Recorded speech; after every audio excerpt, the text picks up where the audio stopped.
Hey, how's it going, guys? I'm Paradoxic, and welcome back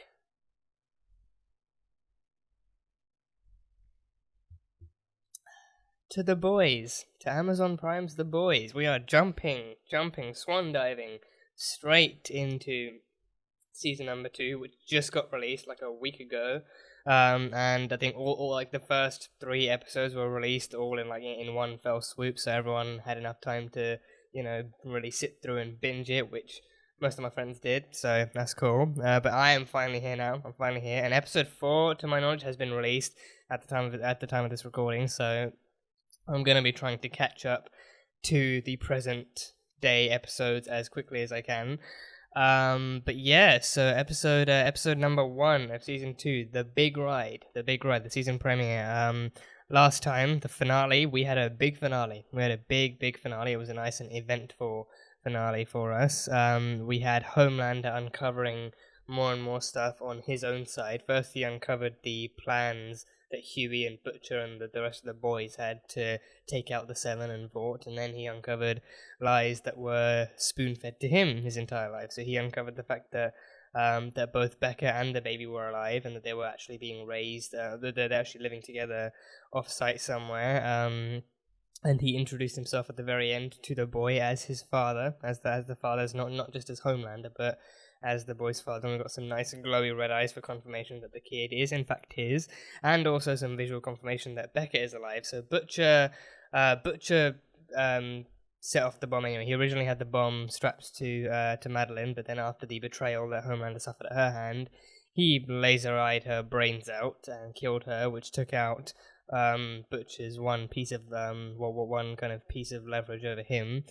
So Butcher set the bomb off, and then Homelander used his speed to get them both out of there, and he saved him, and then he took him straight to Becca's place. He took him straight to Becca's off-the-records place, and showed him the truth that Becca was not only alive and had been alive this entire time, but was also raising Homelander's demon spawn. So yeah, we had all sorts of good stuff on that regard, on that front, so that was cool. The boys became fugitives after it was uncovered that there were actually super villains overseas, super villain terrorists that the Seven had to fight, and then the boys became fugitives and everything at Vaught's demand. So the rest of the boys have gone under. What's happened to Billy? We don't know, or at least I don't know yet, because I haven't seen it yet, and everyone else has.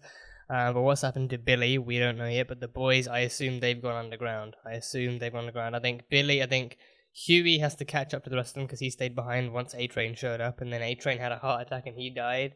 He died, but Starlight saved him, so he called the emergency services and actually started to save him. So we'll be seeing him again this season.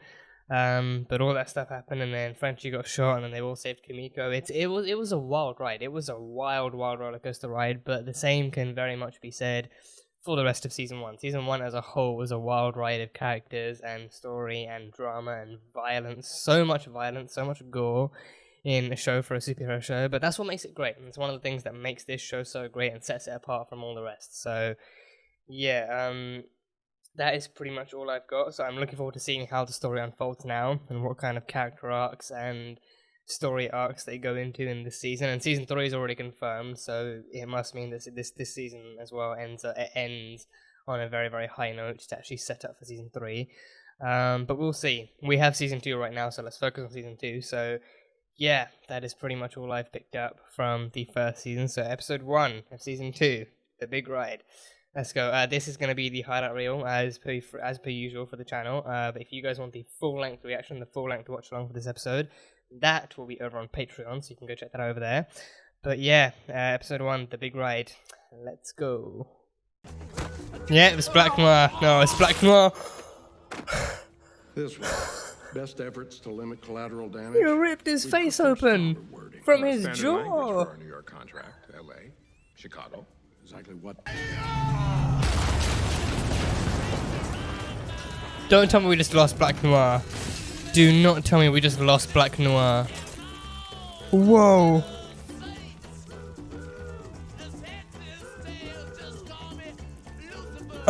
Oh, that is a good transition. That is a good transition. Don't tell me he kills kids. Don't tell me he kills kids. No, he plays with kids. In cold blood, a cartel super terrorist, El Diablo. You could just have him dig off Almost him. as if he They knew could have an something was going empty to happen. He said, "Hey, Homelander, goodbye, brother." Oh, he is too good. He's not even trying. He's not even trying. He doesn't have to. Yes. Hey, Kimiko. It's good.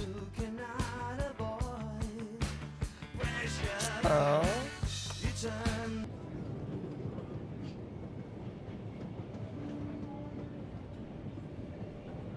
Not so fun now. Wait, Oh, it's dark. how is he It's controlling the cold, water hose? and you're so alone. You're so goddamn fucking alone. How is he controlling? His hands are on the rails. How is he controlling the water hose? Shut your trap, you dumb bird. Or else I'll bollock you. Yes, that's how British people talk. What William Butcher That's did. exactly how He British murdered people talk. Vice Yes. President Madeleine Stilwell. Where will you go, PTE? You could just stay here. We're Frenchie's gangbanger friends. The Cots, they got 31 flavors of semen on them. You'll love them. Oh, and you have a better idea? No, maybe we can stay, all of us, in your mother asshole. Or... Okay, who's gonna be our captain? You? I vote Kimiko. Kimiko will make a great I mean, captain. guys, just You make hear me Kimiko out. the captain. The fuck up! Oh, the baby stuff, the baby milk, the breast milk. No, he's gonna destroy it. Oh no, he was warming it up. He was warming it up. Is that still even good? I mean, it was in the fridge, sure, but still.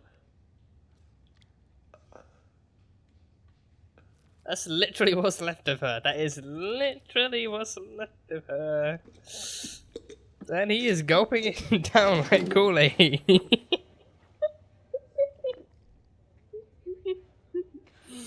What happens if, I don't know, I do this?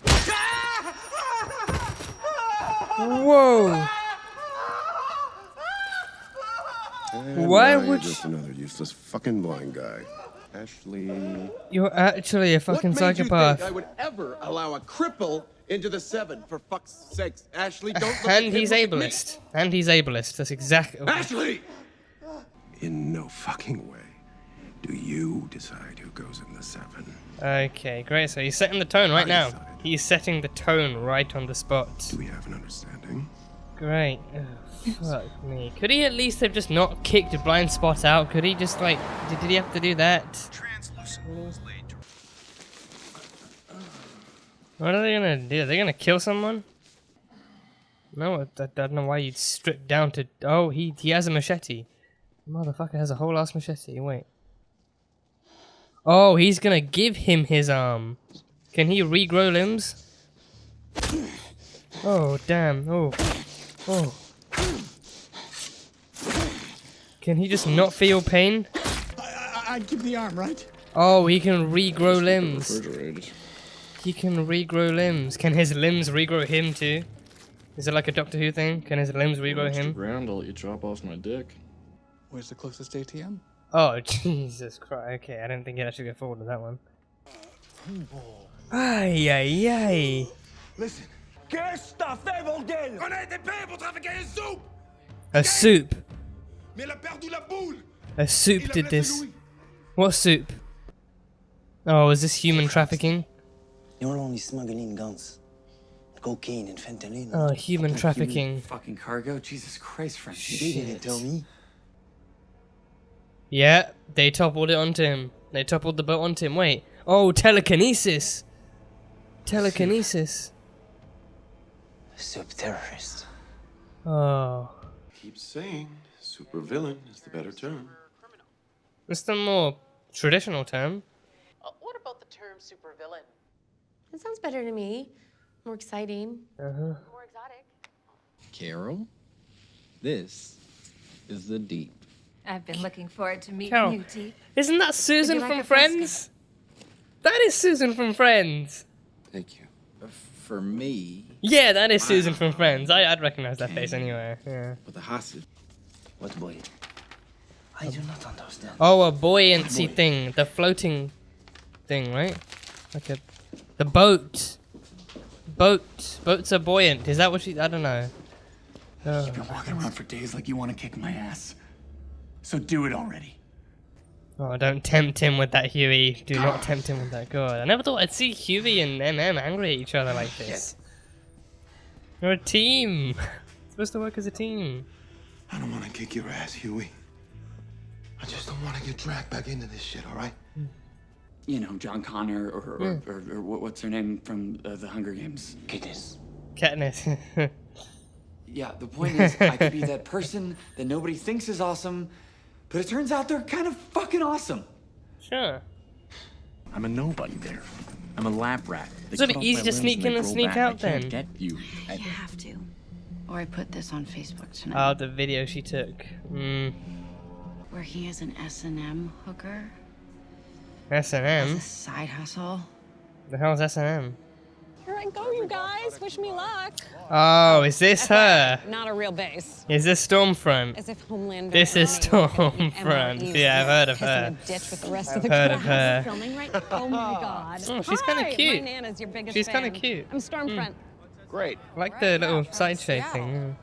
Who delivered the good news? Oh, Mr. Edgar, the big guy? Edgar, yeah, 82, Edgar. Yeah. Great. The one guy Homelander's afraid of. Yeah. Dawn of the Seven. Oh, wow. Okay. Does Homelander die in it? Does Homelander die? Can MM see them? You know what? Let's see if this checks out, and I will see what I can do. Thank you, ma'am. See, friendship. Okay, so That's give all me I a can see. description of this Friendship guy. between the boys. Right. Friendship. About Oh, God. Ma'am, you're Susan.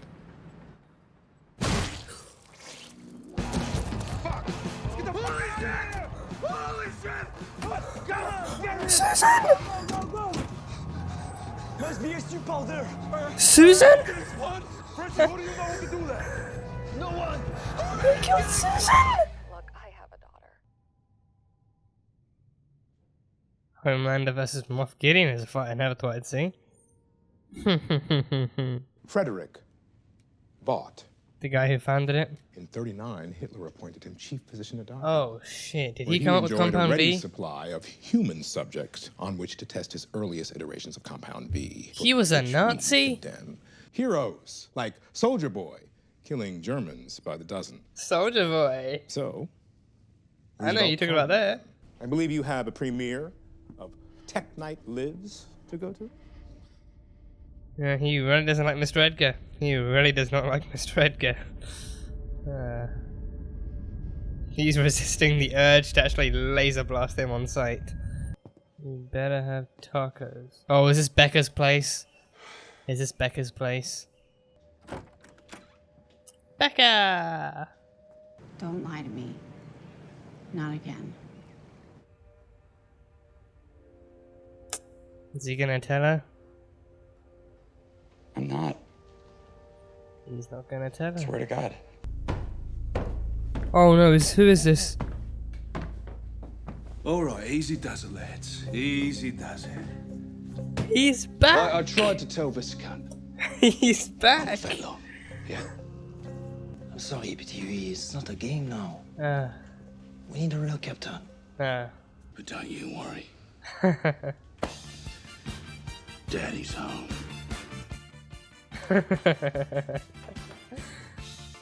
He's not very happy about it though. The son's not very happy about Daddy being back home.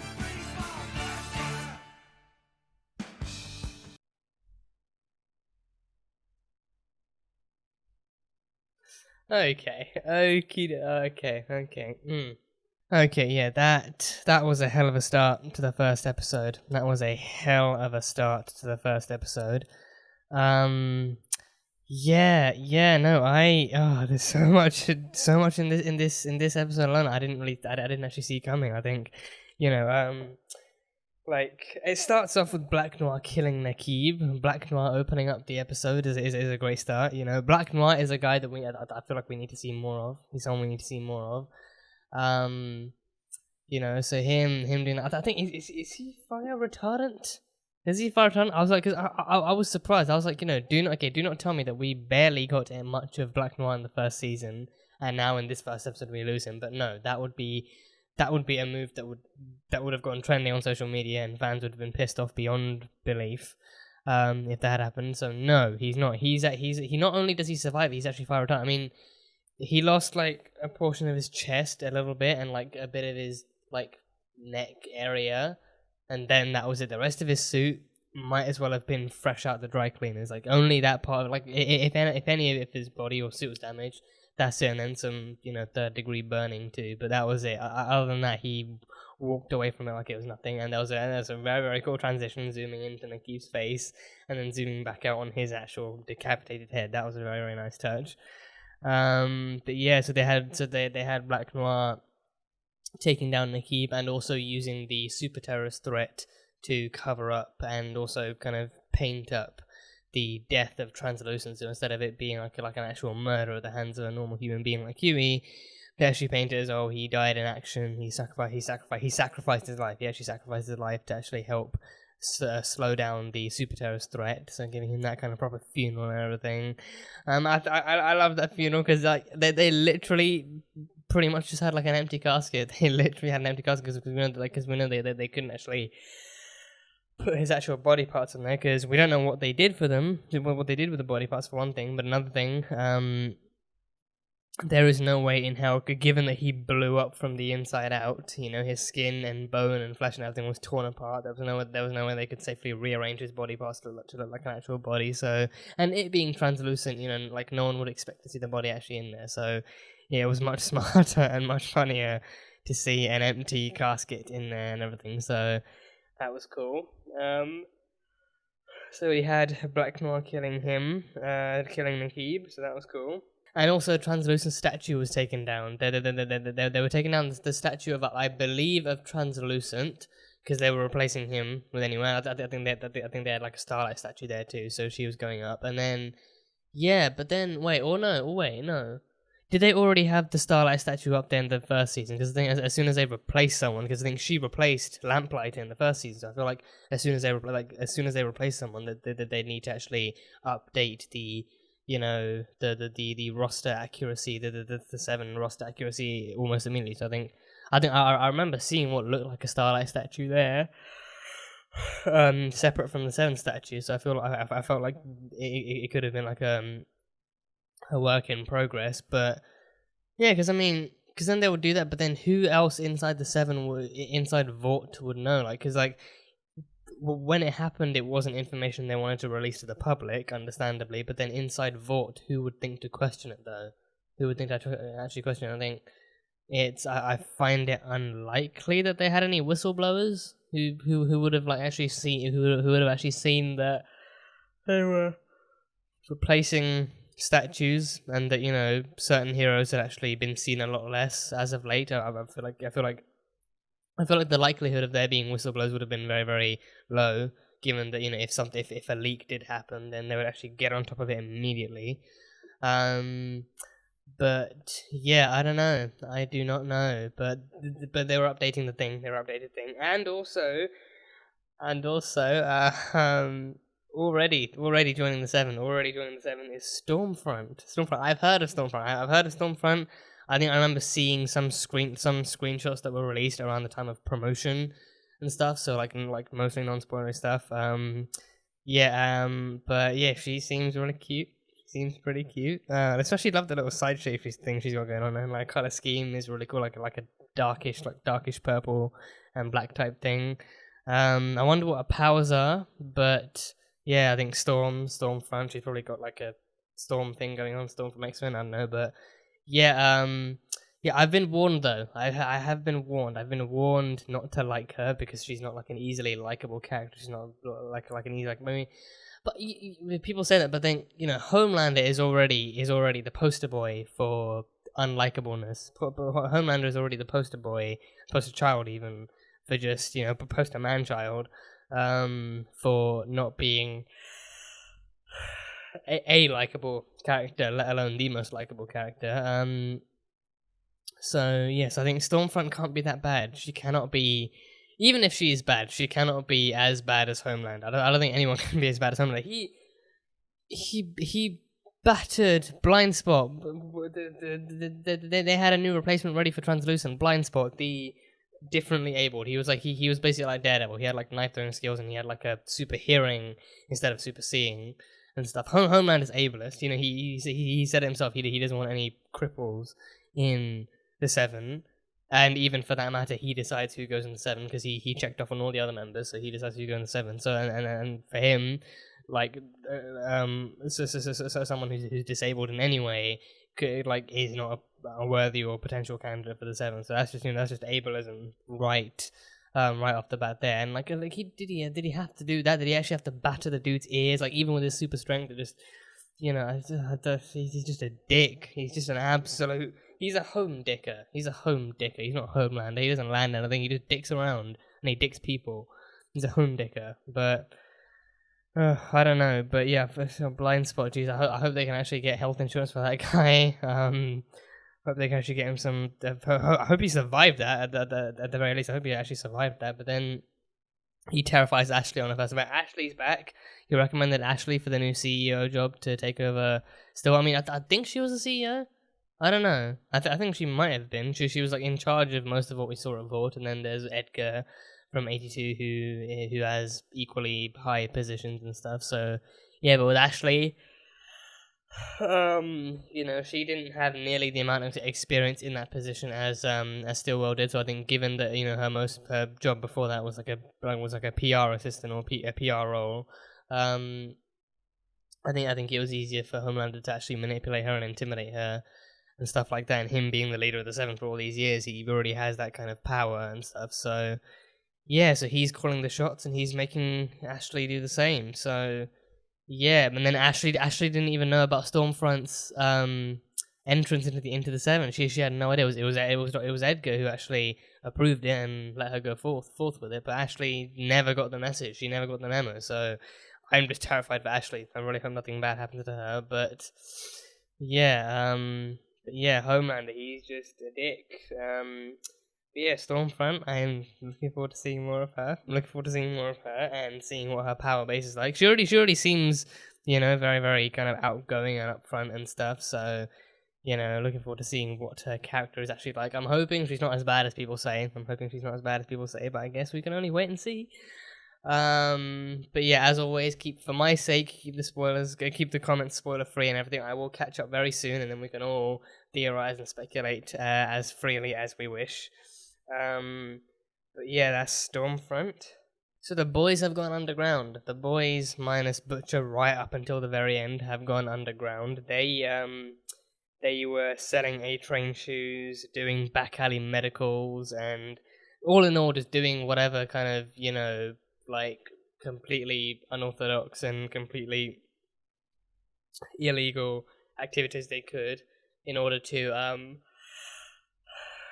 save up enough money to get passports so they could get off the island, to get out of New York, out of Manhattan and everything. So yeah, so they were just doing their own little thing, which was cool to see. But then the tension was definitely there. MM just wanting out of this entire soup hunting, Vought hunting business. He just wanted to get back to his wife and kids.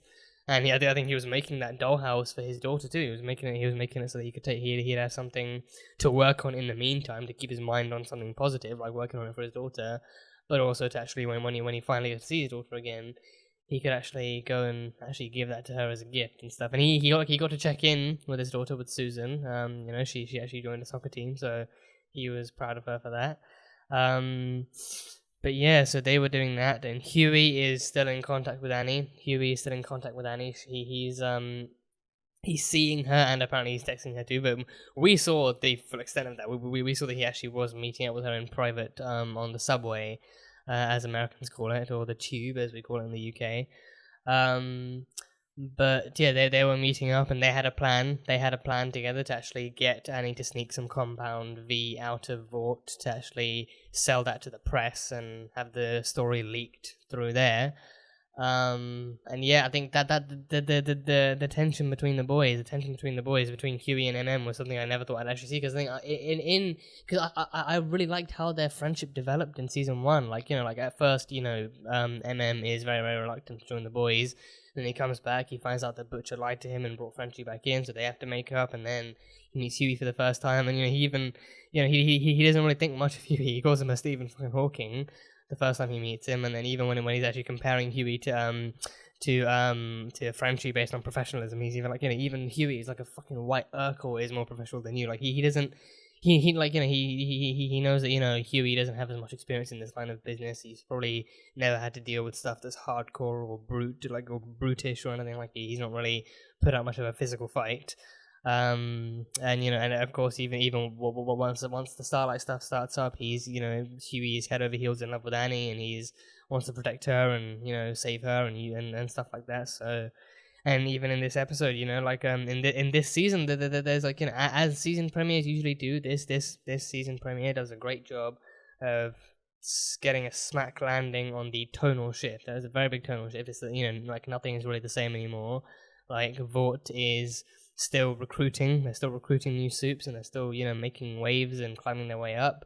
And all the while, the boys are just fugitives from the boys and girl are fugitives from the law. They're wanted men. If the CIA or anyone catches even a whiff of them, then it's all over for them. And MM can't afford that. He has a family he's fighting to get back to. So you can understand his position. Even he said it himself, like, you know, he doesn't want to have to fight Hughie. He doesn't hate Hughie. He doesn't want to have to do any of that. He just wants to get back to his family, and he just wishes that people around him will stop making it harder for him to do that. So yeah, it was tough to see it, but you can kind of get where they're coming from. Like Hughie, he has a plan. He, you know, still kind of has some sense of faith that it's going to work. And MM just wants it all to be over. He just wants it all to be over. So, you know, Butcher dragged him back into this mess and got him to do all this terrible stuff. So, yeah, you can see where they're all coming from. But it was good to finally see them patching back up and actually doing stuff again. So, that was cool.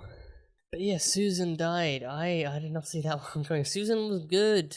She was good. She was actually willing to help them. She was actually helping them. And then as soon as she mentioned Vought and there being a bigger picture that she was missing a puzzle piece to, you know, I had bad feelings. As soon as I saw the nosebleed, I was like, wait, why is there a nosebleed? I had a bad feeling, but I never expected her entire head to blow to pieces, and I never expected them to go down that route. Like, you know, I figured she might just pass out because she was poisoned or something, but no, it's like, you know, it must be another soup out there that has the power to blow up minds, or maybe it's the same soup that did that has telekinesis. The toppled the boat, the raft, the ship thing onto the dude's arm. Like, I mean, it wasn't the boat that fell him. I think it was something from the boat that, you know, crashed so hard onto him it shattered all the bones in his arm and even a few in his ribs. So there was that. So yeah, so even Vought is smuggling in super terrorists on human trafficking boats. So yeah, so the people the people Frenchie was working with usually only smuggle drugs and shit and guns, and now they're being paid off by Vought to smuggle in super terrorists among normal human victims. So yeah, I mean, it could have been that guy. I mean telekinesis. I mean, you move stuff, but I'm pretty sure. I mean, if you focus hard enough, you could like move her. Like you could like just, you know, cause her mind to like her brain to explode, and then in essence, you know, cause her entire skull to explode, right? I don't know. Maybe not. But I don't know. Maybe. But yeah, Susan died. Susan actually died. That caught me off guard. That is one of the things that caught me off guard the most in this episode. But yeah, R.I.P. to Susan. R.I.P. to Susan. R.I.P. to Susan. And I think that's probably why Homelander was setting the tone in this episode. Homelander was setting the tone in this episode, like the way things are now. He was actually making marking his territory and making his point right from this episode. I think that's actually why he, you know, like recommended Ashley for the role, because he knew that she doesn't have very much experience being in this position. She probably wouldn't be able to take charge immediately. He'd be able to intimidate her very, very easily and very, very well. So he just needed someone who had access to the other floors, to the actual higher ups and stuff like that. And, you know, that's why he told her, you know, everything that goes on in like I think like 89th or 99th or something. Like, you know, he wants to know everything that goes on, like emails, texts, and everything. Like, you know, even to the point where he's like, you know, if a light bulb goes and it goes out in that room, I want to know about it. So, you know, I mean, it would be funny if she's actually if she actually makes sure to go that far. Like, oh yeah, a light bulb just went out in on the 89th floor. But no, I mean, I feel terrified for her, honestly. I feel terrified for her. Like that, even in this episode, like, you know, her not knowing anything about Stormfront's arrival, it just got her like terrified. And she was like, you know, like just reassuring Homelander, like she was reassuring Homelander that, you know, like she knew nothing. She knew nothing about about the Stormfront arrival, and that, you know, she had no idea what was going on. So, yeah, I have no good feelings. I have no good feelings about any of this. We got some backstory on Vought. We saw that Edgar giving the backstory on Vought, the founder of Vought.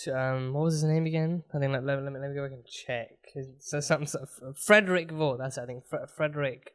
Wait, was it Frederick? Yeah, Frederick Vought, yeah, the esteemed founder of Vought. So he worked in 39. I'm gonna watch the rest of that scene again just to make sure. I think he mentioned like 39 and working with Hitler and stuff like that. But I'm gonna watch the rest of it to make sure. Yeah, okay. So he was originally working for Germany. He was working in Germany in 39, and Hitler saw his work. Like, he was ahead of his time in genetics. He was ahead of his time. So Hitler appointed him chief physician and gave him human subjects to actually test his earliest forms of compound V on, which, according to Edgar, are strongly condemned by them today. Strongly condemned by them today. And then in 44, when he saw that the Allies were starting to win the war and stuff, he changed sides. He did a quick 180, and he turned to them. And yeah, he turned to the Allies and he went to give them like their own samples of Compound V. He actually came up with newer models of Compound V and actually tested it in the field. And that's where the mention of Soldier Boy comes in. Soldier Boy. Okay, that name excites me, not because I actually know the character yet. I know he is an actual soldier. I think people are saying that he's actually like Captain America, but more chilled and more more laid back and relaxed and stuff. From what I've heard, he's similar to Captain America, but why I'm excited to hear that name is because Soldier Boy has been confirmed for season 3 of The Boys. He's been confirmed, along with Lamplighter. He's been confirmed for season 3 of The Boys, and he's going to be played by none other than Jensen Ackles. I'm excited to see that. I'm super excited to see that. So yes, I think that there's like a beauty in Jensen Ackles actually being accepted by Eric Kripke to play Soldier Boy in this, considering he actually was on the original shortlist to play Captain America in the MCU. Like, it was him, Chris Evans, and a bunch of other people. But then because of he actually would have accepted it had he not had scheduling conflicts and stuff with Supernatural already. He actually, you know, could have been the Captain America in the MCU, but we got Chris Evans instead, and he gave a spectacular performance. So now he actually gets to play someone else that's like Captain America in The Boys. I think, you know, this one, I think it's gonna be cool to hear Jensen swearing. We've never heard him curse or swear in Supernatural, so I'm intrigued to see how he approaches that kind of a role. Jensen, I think it was like a few weeks ago that he actually posted it on social media that he actually you know, already had a new gig picked up after Supernatural, which I'm super happy for him. And then I was even more excited when I found out that, he's actually going to be in The Boys, a show I'm already watching, a show I'm actually getting into now. So yeah, and I think it was good on both sides. Like it was good on both sides that, you know, he actually got accepted for a role, and The Boys actually got renewed ahead of time for a third season. That, you know, season 2 was just about to come out. I think season 2 was just about to come out, and it hadn't even been released yet.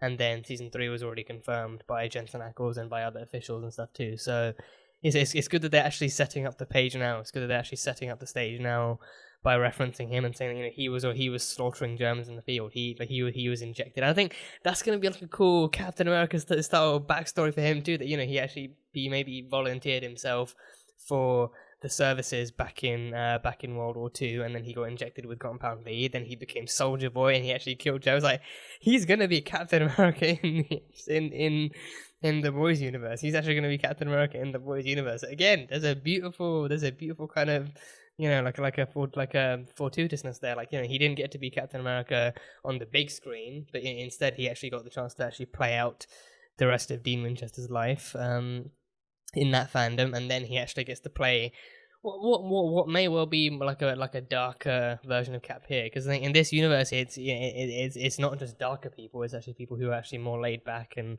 carefree and stuff, with consequences, of course. So yeah, Soldier Boy.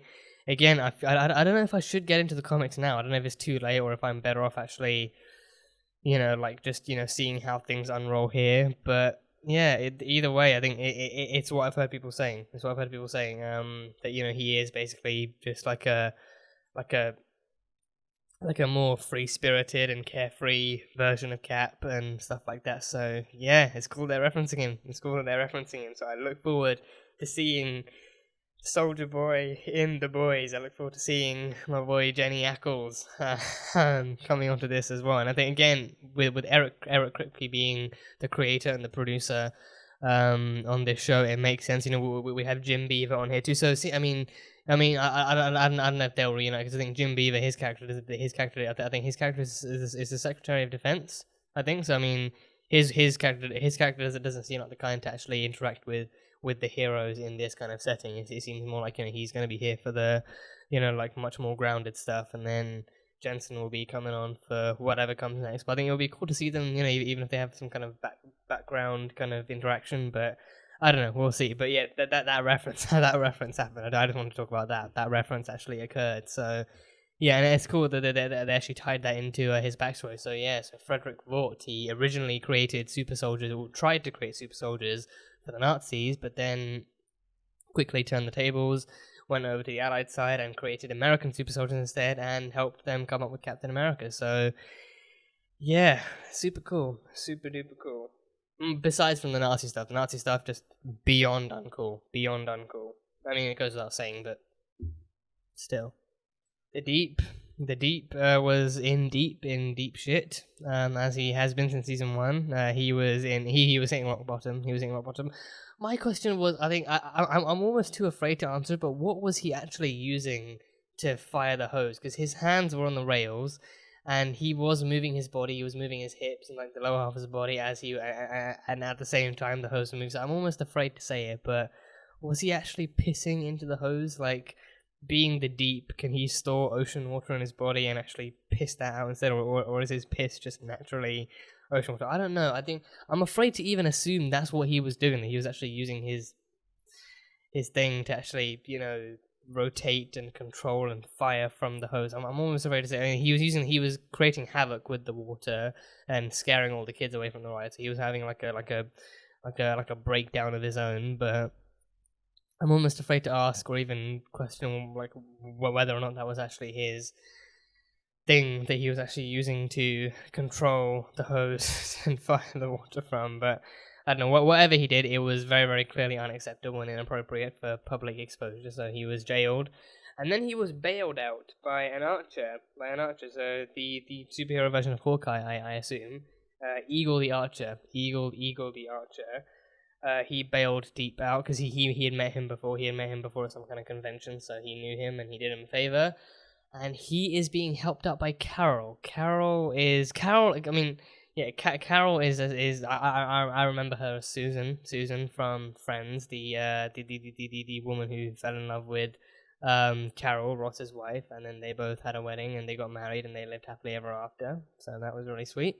But yeah, I remember her as Susan from Friends. So yeah, but in this one she's Carol now. In this one she's actually Carol. So she's helping. She's not a therapist. She says she claims therapists are very destructive. So she's definitely not a therapist. But she is someone who apparently helps superheroes who hit rock bottom after things they've done or things that have happened to them. So I wonder if this is who Deep will talk to, because I think Deep, you know, he went through a lot of stuff last season. Not to undermine what he did to Starlight. What he did to Starlight was beyond horrible. It was beyond terrible. But yeah, I think I've seen some people discussing what Deep's past could be like if Deep actually has like a history of abuse or sexual assault or something, like if he underwent that kind of stuff as a kid as well, or if he went on, or if he kind of went through it even outside the Seven once he joined the team. Because I think he said he put up with a lot of shit when he first joined the team too. But I wonder if even outside even when he was a part of the team, but outside the team, whenever he went out, he actually got into some stuff too. Because I think, you know, we saw him being raped in his own apartment in Sandusky. So there was that. So and then there was the thing with the dolphin. I just remember there was the thing with the dolphin. You know, like the dolphin wanted him to touch it. The dolphin wanted him to touch it. Like he kept asking him to touch it and stuff like that. So then that happened. So I don't know. I wonder if there's actually more to him psychologically than actually meets the eye that we're actually going to explore in this season. But yeah, he's being given a chance to actually express his own horrors and his own stories, and a chance to actually get back into Seven. So Susan seems intriguing. Susan seems interesting as a character so far. So I look forward to whatever her story might be. But yeah, that's her. That is Susan. And the Deep. That's the Deep too. But yeah, I mean, overall, it just seems like the Vought and the Seven are going forward with their plan to actually get Supes into the military and to actually promote that kind of thing. And even with Homelander running that campaign to save America, I think, I don't know. I mean, there was a joke I wanted to make there, but I didn't know if it, like, on the one hand, I didn't know if it was entirely accurate. On the other hand, I didn't know if it was like an appropriate joke to make given how time's going now, so I'm gonna refrain from even commenting on it right now. But yeah, like the way he's running that campaign and claiming that America is the one that's important because America is the one that's going to help them, and it's not the world that's going to help them. America's going to help them, and then and as a result they're going to be able to save the world. So he's really hyper focused on America right now. There's a lot of stuff going on. So yeah, I mean the way this thing is. Oh, I almost forgot. I very, very, very nearly forgot. So, yeah, Gecko, the guy who works in the labs, he's a Supe himself. He's not one of the Seven. I think it shocks me how many Supes there are outside of the Seven. Like, not even like the people who work in the movies and in TV shows. I get like Mesmer and like the Supes who show up in the movies. Like even Black Noir, he has his own VCU thing going on, the Black Noir series and stuff. So he has that. But I mean, yeah, like how many Supe? Like I think the Supes, they call them Supes in general, but I think the Seven are the only actual superheroes. I think that count. Like if you want to talk technicalities, then Supes outside of the Seven either constitute as superheroes or simply as enhanced people with abilities. But no, but I think in trying to create superheroes, they created as many as they maybe needed, or maybe even more than they needed. But the Seven is the Seven are their poster children. The Seven are their poster superheroes, and the ones they want to promote them more. But Gecko, he works in a lab. He's a scientist and everything, so he has a power of his own. He can cut his limbs off, or he can have other people cut his limbs off, and then he can regrow them. So yeah, I had questions about that scene. I didn't know what was going on. I thought he started stripping, then he got some plastic sheeting out, and then I thought are they gonna have sex, or are they gonna kill someone, or what's gonna happen? But no, he's an S&M hooker. I don't know what that is. I know what a hooker is, but I don't know what an S&M hooker is. But apparently it's something to do with literally selling your dismembered body parts for money. So he actually sold that guy both his arm and his dick. He sold his arm and his dick. His dick went for extra. His dick went for an extra $1,000. But yeah, he can actually regrow body parts. And he warned the guy. This is actually one thing that's a question. So he warned the guy, put the arm in the fridge. Keep the arm in the fridge to actually keep it cold. So when something's cold, movement and stuff is a lot more slowed down. So if the arm is at room temperature or higher or something like that, then obviously it's regenerative. Like he has regenerative cells, so the cells will regenerate faster. But if it's in like a colder environment, obviously the cells are much slower. So yeah, so he actually sells it. So he can regrow his arm, but then can he clone himself by cutting off His arm, like if his arm actually regrows him, like in Doctor Who, when the Doctor actually poured all of his regeneration energy into his hand, and then Donna cracked open the hand, and then like another Doctor, like a more human Doctor, actually grew from his chopped off hand. Like could that happen to Gecko? Could he actually clone himself by regrowing himself from his arm? Could there be two Geckos? Would that happen? I don't know. I mean, maybe that's something he wants to avoid, and that's why he actually told the guy, keep it in the freezer and stuff, keep it in the fridge, and then the guy's presumably gonna do the same thing with his dicks, and then his dick grew back. But yeah, that's an interesting power. So he's like Wolverine without the claws. He's like Wolverine without the claws, because I think especially with that one too, like if Wolverine, if you chop off his head, I think if you all.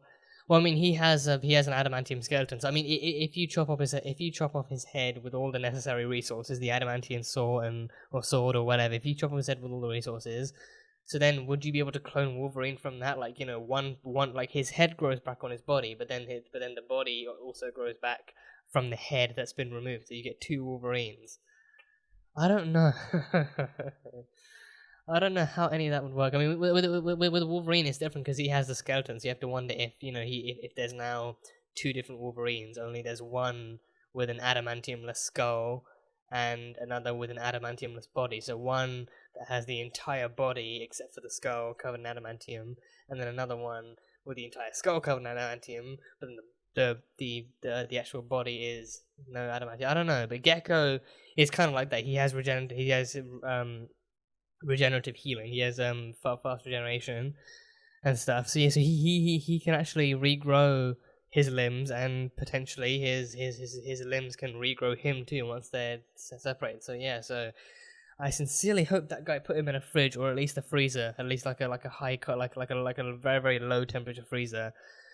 But yeah, maybe like a Sub-Zero freezer or something. I don't know. But I mean, Sub-Zero probably wouldn't even be safe to enter. But yeah, I don't know. But at least in a freezer, at least put the arm and the. I mean, put the dick somewhere else. Don't leave it like lying around for someone to find. Like someone just goes into the freezer for some ice cream and they just find like a frozen chunk of human genitalia in the freezer. Or even worse, even just worth like a whole full human arm and stuff, and they just call the cops. But I don't know. He does that now. He sells his body. He sells his body like that for money. He sells body parts, literal dismembered body parts. I mean, is there a market for that? I mean, I guess like there's like a really hidden, maybe even dark web market for like a black market for that, like human body. But I don't know. Maybe.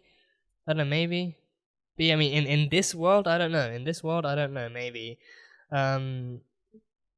But yeah, he does that now. He apparently does that. So yeah, So Gecko, she caught video of him actually selling his body parts to the guy for money, and then she used that to blackmail him into getting him the V.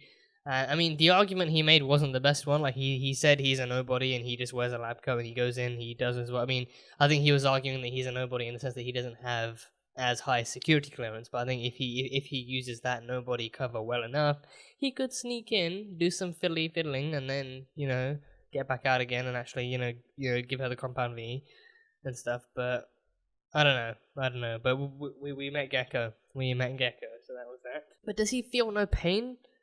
He seemed to flinch a little bit when the guy was chopping him, but I feel like that was more like from the pressure. I feel like I feel like if he's been doing this for long enough, he's probably used to it. Either that or he genuinely feels no pain. He has those two powers. He feels no pain, and he can regrow any lost limbs. Those are two cool powers. Those are two really cool powers. So yeah, he was flinching a little bit, but he didn't see he didn't see any veins. He didn't see any kind of redness. He didn't see any kind of actual resistance to what was happening. It's like the pressure of feeling a sore clamping down on your arm. And the guy didn't even hit the same spot. He created 4 different cuts. The guy was that bad. He created 4 different cuts, and even only managed to hit 2 of them at the same time. So he was just terrible with his aim as a whole. But yeah, that was Gecko. And also, Homelander saved Stillwell's baby. Homelander, there was a news report on that. They're doing really crappy dramas on Billy killing Stillwell with terrible interpretations of British people. But they also showed an actual news report that Homelander actually saved Stillwell's baby. I think, was that real? I don't know. Was it actually real? I can't tell where it was even at. Oh yeah, so it was a reenactment. Yeah, they were doing like a documentary on Stillwell's death, and it was like a really crappy and terrible reenactment. But that was that.